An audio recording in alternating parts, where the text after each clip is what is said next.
এই তুই কি করস? আলু ভর্তা বানাইতেছি।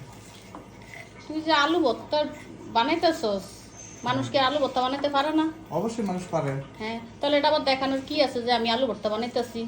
না নাকি দেখাস যে আমার বাসা থাকস, তুই কাজ করে খাস? কোনটা?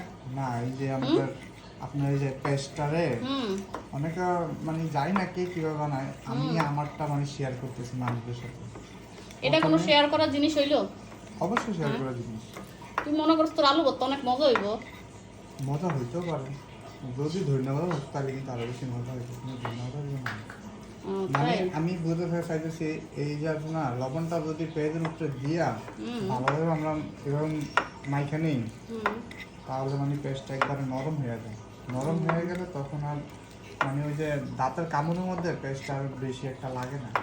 ঠিক আছে, আমি এই জিনিসটা মানে শেয়ার করার জন্য আর কি ইয়ে করছিলাম। আচ্ছা, ঠিক আছে। লবণটা